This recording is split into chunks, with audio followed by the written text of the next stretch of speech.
the recycling number that the Swiss government relies on, based from an NGO that is fully supported, entirely supported by the Swiss beverage industry. I don't believe in the high recycling numbers that Pet Schweiz is actually showing us, simply because they're not neutral.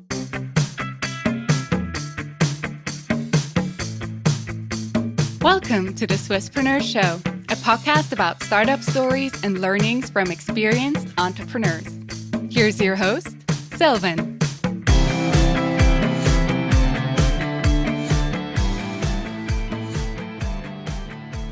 Sven, a very well welcome to the Swisspreneur Show. It's a pleasure to have you here today as a guest. Thank you very much. It's a great pleasure to be here. You are the co-founder and former CEO at Acoustic, a Swiss provider of high-performance circular acoustic solutions made from upcycled material. That's a hell of a venture. That sounds super fascinating. It is.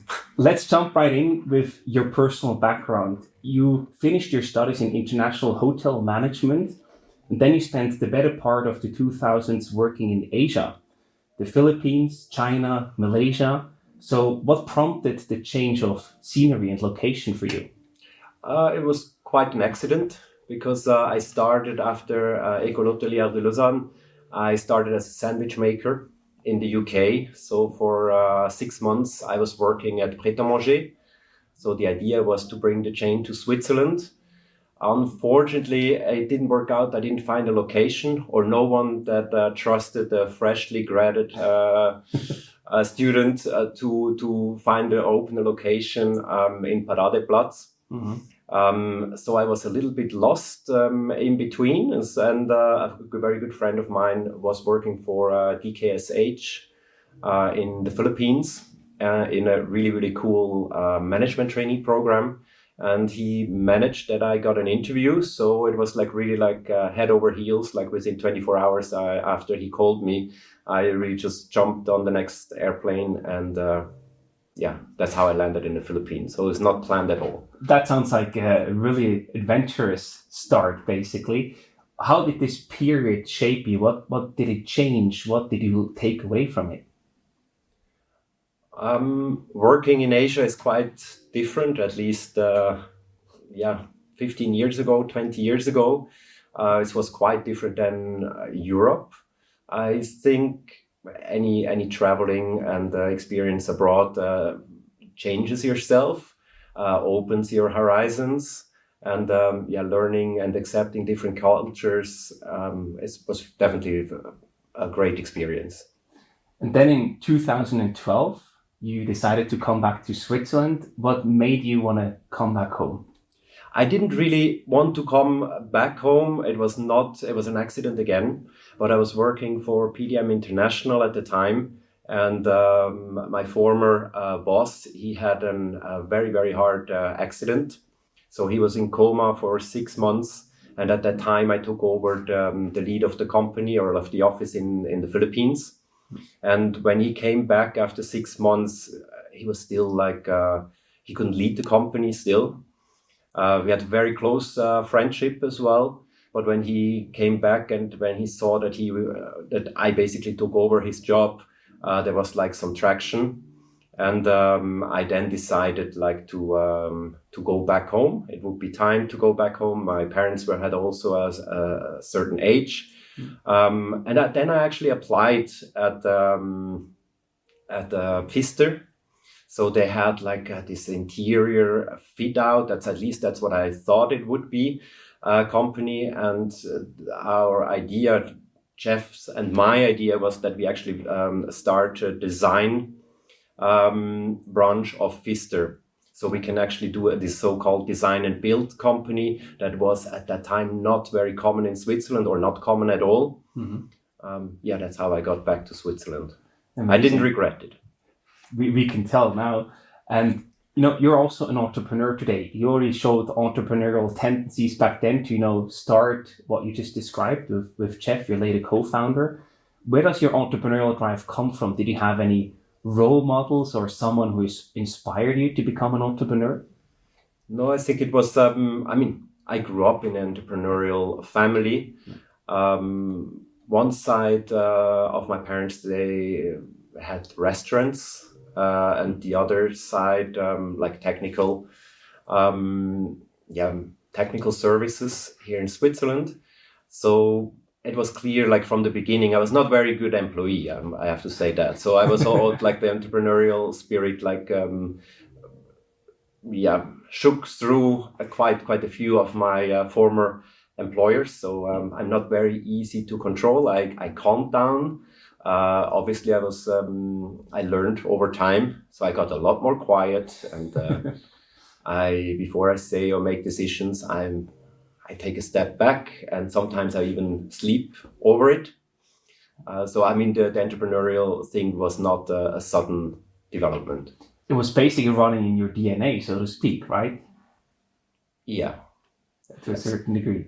So let's talk about your venture. You then founded Impact Acoustic in 2019 together with your co-founder, Jeff. Mm-hmm. How did you meet him? What was your initial contact that you then said, hey, this is how I met Jeff, and now we want to start a company together? We met on a small island of Boracay in the Philippines at 7 a.m. And then we had beer until 11, our lunch.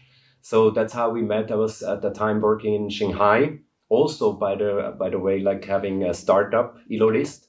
So I thought it was a really good idea to offer like something similar to HomeGate, but it was much more developed to a Chinese market without studying the Chinese market at all. So it was a failure. So Jeff is an architect, and through Jeff, actually, I also got basically into design and architecture. Something that originally I wanted to study architecture, but at the time we still had technical drawings, and I was terrible in that. So I decided for École Hôtelière instead, which is like offers like quite the broad studies. For me, like a door reopened basically to get into architecture. Nice. And then you switched to the acoustic solutions, and you wanted them to be both beautiful but also sustainable.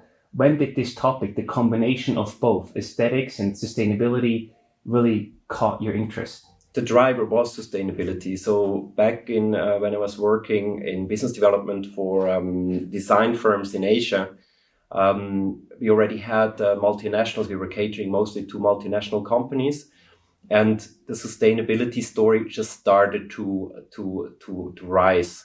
So the driver was definitely the sustainability, doing something for the well-being of the planet. But then the first sustainable materials, they looked ugly. So no one wanted it. And so they had to look good. Mm-hmm. I mean, still not sustainable acoustic panels, they also look quite ugly. I remember when I set up my office at home, my girlfriend came into the room and said, "Oh my God, what did you do to the room?" So I see that this need for aesthetic, beautifully looking acoustic panels very, very much. What are the materials that you use nowadays? You know, you said they look ugly, the first sustainable panels. What materials do you use? It's my competitors. I wouldn't talk bad about my competitors. Okay. But of course, it was like acoustics in the past was really like just a building product. Yeah. So it was, 10 years ago, it was not really used. Yeah. I remember when my first time I went to architectural exposition product here in Zurich. The leader of the exhibit told me, acoustic no one wants here. We want to have clean and seamless architecture and concrete and stone and wood and not some funny absorbers. He changed in the meanwhile his view on that. No, but it was really like those products they didn't have to look good. They had to kind of disappear. They were used when there was no way around them. Yeah. So, and they're mainly made out of glass or rock. So it's not very sustainable to basically melt rock. Rock melts at about 1,300 degrees upwards. So also the recycling of those materials. Those materials, they are actually, they are sold as being circular. And they are circular. You can melt them again, but you have to put a lot of energy into it to get basically the same product out of it again. So it was it was not an easy game. I just want to say it. So it's an easy game. Looking back, it is an easy game, but of course it was not an easy game because those products were very, very well known in the architectural industry, and then we came with new materials of upcycled PET bottles, for example, plastic bottles. There are quite some hurdles to overcome. What were some of the biggest hurdles? Is it more that, hey, they had always used the traditional material and the traditional product, so it was really difficult to educate them what was better? Or did they not believe that the new technology or the different material could deliver the same results, basically? Or a mix of both? Looking back at the success of Impact Acoustic, I cannot really say it was very, very hard. Mm-hmm. I think people really wanted wanted to have new materials. I think there was no real challenge when it came to really selling the product. Okay. And then, you have a big product line today. You have wall panels, you have ceiling panels, you have desk dividers, room dividers, etc. Which product did you start out first? Jeff actually started out with the JetPod. So he was a designer working at Unispace here in Zurich, and he had to have phone booths. Mm-hmm. At the time there was one company called Framery that made the best phone booths, but he didn't like them, and he didn't like them not only for the looks, but because they had no story and they were not sustainable. So in 2018 we had the chance to be at a booth in the Orgatec. That's the largest office furniture fair in Europe. And we made a phone booth. Jeff designed a phone booth made out of cardboard, upcycled PET bottles, recycled MDF, so all sustainable products. And we had Amazon visiting the booth.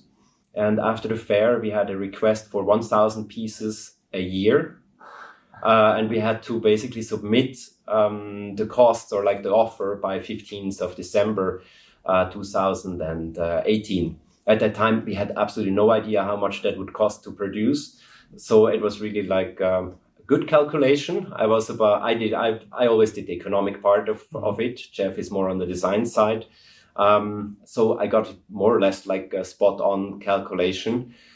We didn't get the big order, but we got 76 pots. So that was when we started 1st or 2nd of August 2019. For the first 4 weeks, we made JetPods. So Jeff and we took the night shifts and weekend shifts because all the machines were already running with orders for other orders for the PET acoustic absorber business. So there were only the nights and the weekends where we could basically cut the JetPods, all the cardboard. So we put our van on the parking deck and we put a mattress in there. So that's what was our home in the first 4 weeks of Impact Acoustic. That's crazy, but also a really, really amazing story to share here, because it's a great problem to have, but also a stressful one, I imagine, when they then suddenly want to have this offer and you need to deliver once the orders come in. No, the stressful thing was end of August 2019, because that's when the first time we run out of money. So I think that's the biggest challenge of the company. There are always challenges, but each challenge that you have is an opportunity. So I'm grateful for any obstacles to overcome. But with the money, that's something I cannot really control. Mm-hmm. We had issues, signing a contract with Amazon is amazing. But having I don't remember how much it was, but 400,000 or 500,000 franc bill open, and your suppliers, the carpenters, they want to be paid, obviously. Yeah. So that was throughout the last 4 years. There was definitely a challenge. The latest challenge we had very early first quarter of this year, But this really like pushed us to actually attend the Swiss Economic Award with the CEF support of UBS. So if we would not have had these challenges, we wouldn't be there. We wouldn't have had this exposure, and also meeting really, really great people who actually looked into our company and also found one or the other little things that we have to fix. Let's talk about this liquidity challenge. You make a big deal, but then it takes time until you get paid. At the same time, you have to deliver, you have bills to pay from your suppliers. What did you then do in that situation to resolve it? Did you look to have a conversation with your suppliers? Did you follow up on the open invoice to get paid faster? What did you do to resolve the situation? Yeah, it depended. I mean, we had it always like we were working with UBS from the beginning. Mm-hmm. So already like after 8 months, we got the first 450,000 overdraft of the account, which is pretty amazing. Normally you have to wait for 2 or 3 years until you get it. So I guess we were quite convincing with our business model. We also knew a few people. My brother, Sven Erni, was definitely a great support. So he knew some people in the industry that we could talk to. So nice. A little bit vitamin B definitely helped. But I think it's a combination of talking to the bank, but you also, before you talk to bank, you have to talk to your suppliers. You have to gain their trust. And then I think in 2022, a year ago, so we always got like the money like in the Q2 from UBS, but then because we're growing so quickly, like last 2023, we were growing by 114%. Wow. So obviously we were running out of money by January again. And that's when we decided to have like set everyone on prepayment. And it was quite interesting. I had a talk with like two very large office carpet manufacturers. One of them said they do about 90% on 30 days. Mm-hmm. And the other one said they do about 10% on 30 days. And it's like, how is that possible? Like really like the same product that is really like replaceable by the other one, yet it was not a problem. So we introduced that, and we were really, really surprised. Of course, we had like some old clients that we couldn't do it, but that was like 10%, 15% of our clients where we didn't do it. Mm-hmm. With all the others, we did it, and we didn't lose any business. That's beautiful. A small hack that makes such a big difference for your business. Where then you had the cash flow problem sort of solved to a certain degree, right? With the upfront payments as well as possible. Yes, for about 12 months. Yes. Okay. What happened then? No, and then we had to apply for the CEF growth, and that's where we are now. So we have just been awarded or like granted another 1.5 million in extra liquidity. So I think it's a continuous continuous dialogue. Yeah. And you chose to go for a loan, to finance the operations, etc. Why not go for additional investment money or anything of that sort where you would sell parts of the equity of the company? I mean, that's the last option. Yeah. Why is that the last option for you? Because I believe in the success of Impact Acoustic, and if we can do it without having to give away shares, I mean, that's definitely much more. It's what everyone wants. Absolutely. I think I once read that giving away shares is the most expensive way of financing. So in that regard, absolutely, you pay a bit of interest, but you don't give away equity. It will be hopefully much cheaper in the long run if your business succeeds. Yeah, exactly. I also want to talk about the products and how you actually produce them. So sustainability is a key aspect of your products, obviously. And at the same time, that also sounds challenging because, some plastics, for example, they should be recycled, but they don't get recycled because it's too expensive or too complicated. So how do you control your supply chain in terms of sustainability? Well, the fiber that we buy the fiber, is about 18 to 23% more expensive if you buy recycled fiber. Once our final product is made, you cannot tell if it's recycled or not, but you can tell it as long as it's fiber.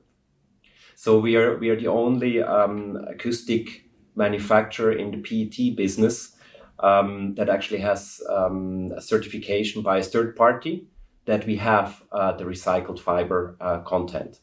So there definitely we have the life cycle under control. So far we have not done a take-back program, really for a reason, because we did not know how to recycle it. And we managed end of last year for the first time to recycle our offcuts, our product. So you have to shredder it and then chemically recycle it. And we managed to gain 97% of pure white PET that could be used theoretically to do dumb products like PET bottles or also other plastic products. The 3% remaining is the color. Got it. And is your recycled material, is that mainly coming from PET bottles or also other plastic sources? No, it's only coming from water, PET bottles, clear water bottles, clean of any plastic, like the top, which is normally blue. That all that has to be removed to get a good quality fiber. Got it. I know we're not there yet, probably unfortunately for a long time, but imagine the world would sort of phase out of plastic bottles. Would that be an existential threat for you because you then run out of recycled material? As long as there is a world economy, there will be plastic bottles. It's quite scary, I must say. For example, the numbers, the recycling number that the Swiss government relies on is based from an NGO that is fully supported, entirely supported by the Swiss beverage industry. In this year alone, between 22 to 23, PET increase in Switzerland is 23%. That's what was expected by the end of last year. I don't believe in the high recycling numbers that PET Schweiz is actually showing us, simply because they are not neutral, and we have way too much PET. Until 2018, all the European PET was basically sent to China because we have the trade deficit, and the empty containers had to be sent back to China. And they fill it with shredded clean PET. And the Chinese used it and recycled it since a long, long time, because China is not very big in oil. So probably when you bought a T-shirt at H&M 20 years ago, it was already made out of recycled fiber. Wow. So China is definitely a leader in the recycling of plastics. Got it. So I'm not afraid yet. We're also working on new products. Perfect. You are still full of ideas, so you'll find new products, etc., to work on. I also want to talk about the pricing. So how does the pricing of your panels compare to regular panels, so to speak, in the market? It's comparable. In most, if you go for the very cheap and small tiles, for example, from our competitors, or from like traditional products, I have to say, so glass and rock wool, we are more expensive. But when it gets in a certain size that is actually nice, that you can actually use, or into baffles, those are like vertical lamellas, we are actually cheaper. So that's the beauty about the product. It's made of recycled PET bottles. You can do whatever you want, or whatever you could do out of an MDF or wood. Yet it has the add-on that it's actually acoustic, a good acoustic absorber. It's cheaper than wood. It's then, if you go a little bit crazy, it's cheaper than any traditional product. Wow, and it's sustainable, which is more and more important USP, of course. Yes. You also made a very interesting decision from the outside I would like to talk about. You decided to stop selling to the world's 5 biggest plastic bottle polluters: Coca-Cola, Suntory, Danone, PepsiCo, etc. What motivated this decision, and what have been the consequences on, I imagine, on a PR, but also on a business level, potentially? What motivated it was a request for quotation in the US for PepsiCo headquarters of more than $500,000. Up to today, this would have been our biggest single standing offer. And we thought that's not right. We cannot basically say one thing and then do the other. So Jeff and I had this idea and went to our board. The board was not amused, I can tell you. I can imagine. But I think it was the right decision, and we keep on losing business, especially with Pepsi and Coca-Cola. I mean, they're still building offices, a lot of offices all around the globe, and they request from us, and we have to keep on saying no, Nestle, no, Coca-Cola. So I assume this year we will lose between 1.2 and 1.5 million in turnover by this decision, but we don't regret it. We never regretted it, and I'm sure architects gave us the first decision when it came for a decision like between other products. It also shows that you really not only, talk about sustainability, but that this is really also a core value for you, and you also live it. And at the same time, it also shows the importance of not giving away too much equity and having investors or someone pushing you just for the business numbers. Yes, sure. Like we have, our board is actually made up of only 2 financial guys, Jeff and myself. So it's quite interesting, but one of them is my brother Mark. He had, like Hans, also a financial specialist, basically watching over me, because in the beginning my brother didn't really believe in me that I could handle it. But I always knew, like, once as long as I always know where every franc or every dollar in our company goes, and I still know that today. I know about every receipt. I know all our prices, purchasing prices. I know all the flaws, and I know as long as I know about that, he will give me freedom. And the numbers have to be right. Of course. Yeah. You have to deliver, but you do have a certain freedom to also make these decisions, of course. Yeah. We do a lot of short notice decisions. Yeah. We change, we plan our business for always, like in October, for the next 12 to 18 months. And then we change it completely again. Yeah. That's the beautiful part of being an entrepreneur, I guess. Yeah. Let's talk a bit more about this decision, to not work with the big PET bottle or plastic bottle polluters, so to speak. In one way, they're also your suppliers a bit, right? Because they have these bottles that you then recycle and need for your material. It's not your goal, I assume, to become obsolete at one point, right? It is our goal. It is? But we won't become obsolete. It's the long-term vision, but it's not that realistic in the shorter, medium term. Correct. Got it. Wow, that's a bold vision. But, I wouldn't say in general that PET is just bad.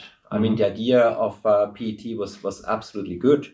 It basically, when you buy a glass bottle of San Pellegrino, which, by the way, is regular Italian tap water, it's not mineral water, you ship that around the globe and you drink it in LA. That's really, really dumb. Yeah. If you put the same water in a plastic bottle, it's still dumb, but it's a little bit better because it's less weight. Yeah. So the idea behind the PET bottle was good. We also see, for example, in Germany, they still have a good system. They have actually the original system to take back the PET bottles and to use them, I don't know how many times, but 10, 20 times before you melt it. The problem is really the single-use plastic. Yeah. And also that, did you know what year did we decide to drink water not from the faucet, but actually out of a bottle? I have no clue. Probably much later than one would expect. Yeah, it was like end of 70s. Okay, wow. But it's really crazy. And today, I try to keep trying to convince my mom to drink the water from the faucet here in Switzerland. We have great fantastic. water. Yeah. Yet she wants the mineral water because of the minerals. At the same time, she eats a tablet with 1,000 milligram of calcium and magnesium. Yeah. It's like, but it's so much in our heads. She also feels really bad if when I order in the restaurant tap water. Mm-hmm. So it's really part of us of society to use bottled water. So if you would already stop consuming bottled water, that would be a great improvement. Yeah. And I mean, it also has become to a certain degree a status symbol in the consumer economy or society, right? I can afford in the US to import this Italian water, which is complete nonsense, but we do it because it's status and it's show off. Yeah. And that's just, you don't pay the actual price, you should be paying for it. Yeah. Another fun fact, Evian. Mm-hmm. Did you know, in any hospital, in the intensive care station, they do not offer you Evian because of the bacteria. Oh. So they only offer filtered tap water. It's quite funny, interesting. Because the Evian makes advertisement with babies and how healthy it is, and every mom feels much better to give Evian water to their kids. But it's actually the worst thing you can have. Like bottled water, you always have to drink with bubbles. That kills the germs and bacteria. Wow, I didn't know that. That's a very good learning. I also want to talk about one example. You said you don't work with the plastic bottle polluters, but on the other hand, for example, Amazon is a customer. Our biggest customer. Your biggest customer even. Where do you draw the line? Because one could argue, hey, Amazon also contributes to a lot of plastic pollution through, the whole e-commerce part. So where's the line for you to say, we do want to work with these companies or we don't want to work with these companies? Well, this is absolutely very good question, and it comes up in our executive board over and over. It even came up with a new product for Coca-Cola now for a big project in Paris, where we supplied not a PT product but one of our new product made of recycled cotton, and we were having these discussions. Can we offer them now the new product? And we said, no, let's stick to the plan. We don't offer it to the PET polluters, but we then, if we decide not to offer it to any polluters, we cannot offer it to any of the oil and gas clients, none of the banks, insurance companies. It's just, the list goes on. Right. It's very difficult to say, where do you draw the line, right? Absolutely. I mean, that's really difficult. So we just said, look, we have to make money. We want to make money. I probably get to this a little bit later, why this is so important as well. I mean, I could also make an NGO and just have a nice acoustic absorber, but that's not the plan. So we want to be profitable. We want to make money, and we have to sell it to someone. Yeah. And I like that. I once heard in a podcast by Naval Ravikant, a great thinker I follow. He said, if you want to change something for the good in the world, it's actually a good idea to do it for profit, because then you have to stand alone. You have to be able to survive on your own and create that market or educate the market that they buy your products. In your case, more sustainable products. Is that sort of a statement that you agree with and say that's why you want to do it for profit instead of being a non-profit? Well, absolutely. I mean, we spend a lot in marketing. Yeah.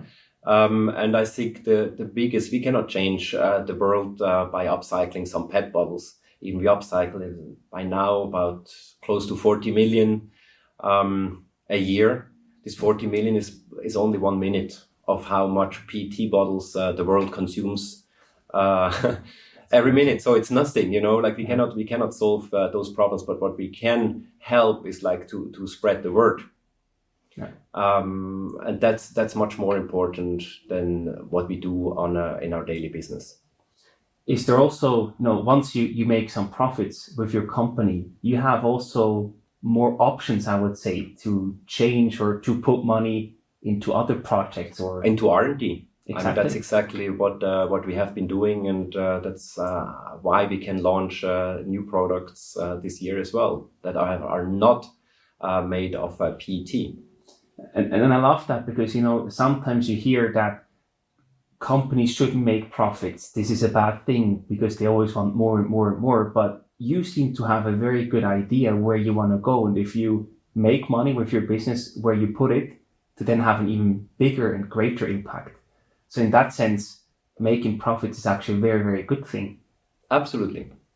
I mean, it's part of the game since the beginning, and we also, like, even in our first year we were cash flow positive. So it's really, really important to us that we have our financials under control, and we live a little bit on the edge. We always did. So we don't feel comfortable. Of course, we would feel comfortable, but we live a little bit on the edge. So we push the spendings, but we never take too much risk, so that we can cover our payables as well. Absolutely. And I also want to talk about the client or customer acquisition. You said you invest a lot in marketing. How do you acquire your clients? How do you build the brand and then eventually win them over as paying clients? Yeah, I mean, we started in 2019. About 8 months later, there was COVID. That was definitely our biggest opportunity, a challenge, and then a quick opportunity, because in the first 8 months we didn't have money to actually employ any salespeople, and 8 months later we didn't have to pay them. And we had, like, from the beginning, marketing strategy that was on social media, focusing on social media. And even today we do have 2 salespeople, one in Paris, because in France you have to have someone local. Okay. Yeah. And the other one in the UK. And in the UK, that's very new. I've been waiting for him since 2019. Yeah. So I always said, like, I leave my fingers out of the UK market. I only go in there if you are on board. So now 4 years later, he joined. But those are, like, really important market. I don't understand the UK market. I have problems with this with the culture. It's not it's for me difficult to understand. And with the French, I just cannot have a conversation. So that's the problem. My French is a little bit poor. Yeah. So but we really do not rely on them. Yeah. We also do not rely on fairs.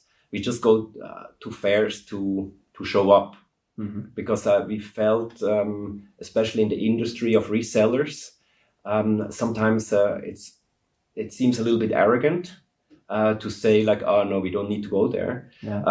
But as a matter of fact, we really do all our, like, 90% of our acquisitions through marketing, and then of course resellers. So we have we implemented successfully now also Salesforce this year. So we basically, our resellers, our agents, and representatives, they are kind of our employees, and they're fully integrated into our sales network.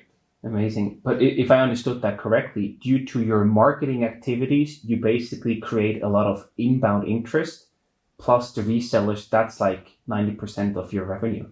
Yes, correct. So if an architect calls me in Lucerne or calls my team and asks, like, for a personal visit, we simply have no one in our headquarters that could actually drive there. Right. I do it for, of course, for some exceptional architects. Yeah. But normally we then we consult them, and then we make acoustic reports for them. So there's absolutely no reason why if I have the plan, and today everything is in 3D, so it's actually, there's no point to actually stand inside the construction site or in a building to look around, because there's nothing I can consult them with there. Yeah. So once I have the plan, we have a lighting specialist, we have acoustic specialists, we can do everything remotely. And then once we consult them, we hand them over to our partners.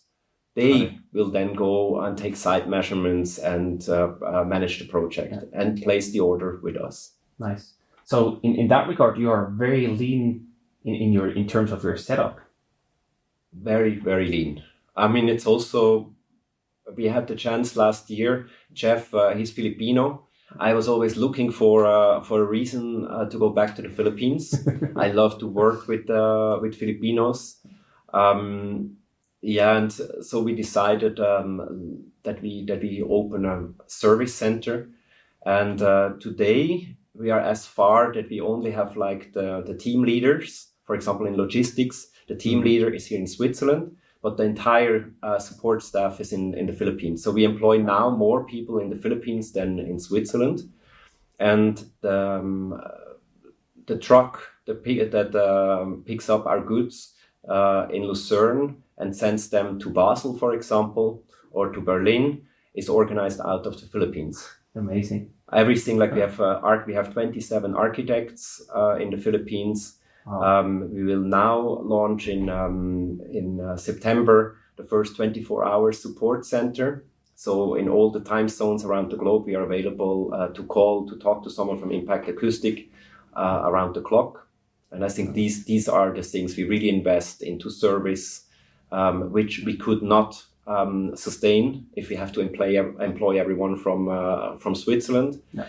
So that was results in a very lean organization. Absolutely. And also with the resellers, so they do then a big part of the detail work around the sale for you. Absolutely. I assume you then also share the margin with them to a certain degree. What was that an easy decision for you to say, hey, we have maybe a bit of lower margin by working with resellers instead of doing everything ourselves, but also we can stay much leaner and probably have a few headaches less than if we do everything in-house? Yeah, I was working as a project manager for a few years in architectural projects. It's quite tiring. Yeah. And I said, I will never want to do that. So it was clear from the beginning that was our business model. Yeah, fantastic. So now we already heard you have some very well-known and big customers like Amazon or Microsoft, offices in Lucerne and the Philippines. What's next for Impact Acoustic? Something that was not planned in last December or not approved by the board last year. We're going to open 7,500 square meter production facility in northern Italy, where we produce everything outside, apart from Switzerland. So we still produce for the Swiss market here in Lucerne. But out of Italy is basically Europe and east coast of the US and Africa. So that all will come out of Italy. Reason being really like the simplicity of to work within the EU. Right. So we had like some issues, export tax issues. Yeah. So it's a shame. It's a shame, yeah. But if you have a physical good, that just adds another complexity with the whole custom rules, etc. Yeah, absolutely. Yeah. And Italy was again like it was based because our researchers for our new product, they were from Italy and they didn't want to move.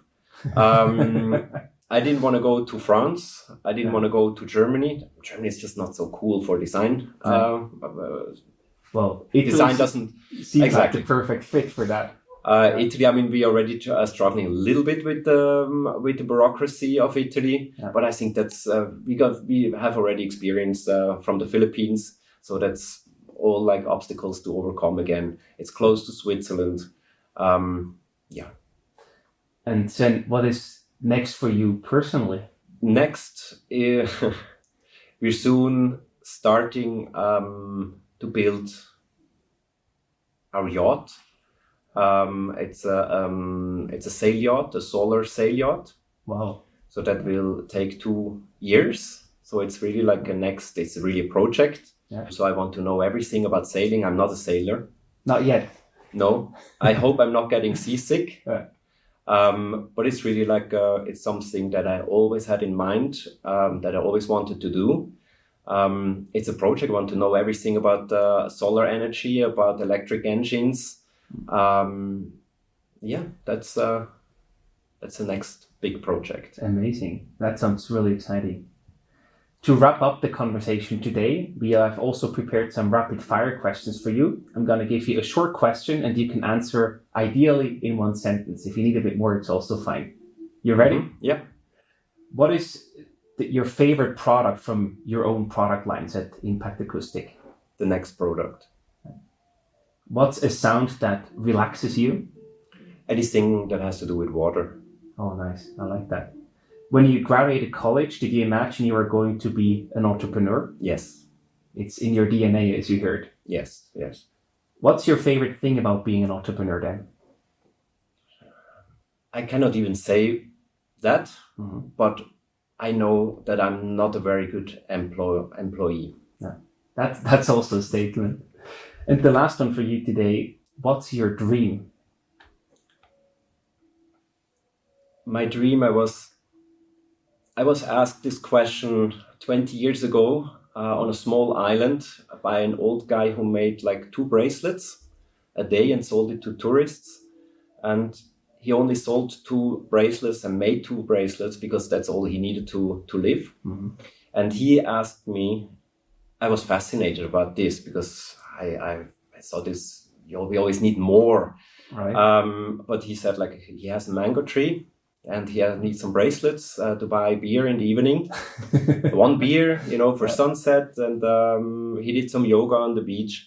And he asked me the same question. And I answered him that I want to travel the world, ideally with a sailboat. Mm-hmm. I was like, no, I told him everything about my dream. He said, that's not a dream, that's something that you're going to do. Mm-hmm. I didn't understand him and asked him what his dream was. And he said he would like to become a bird. So it took me 20 years to really understand what he meant with that. So my dream would be that society survives and finds a new way to live in a more sustainable and peaceful way together. I hope it will happen. I love that.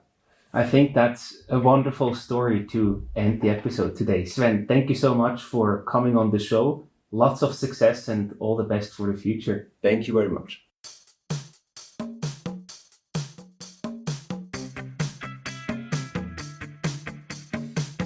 We hope you enjoyed today's episode.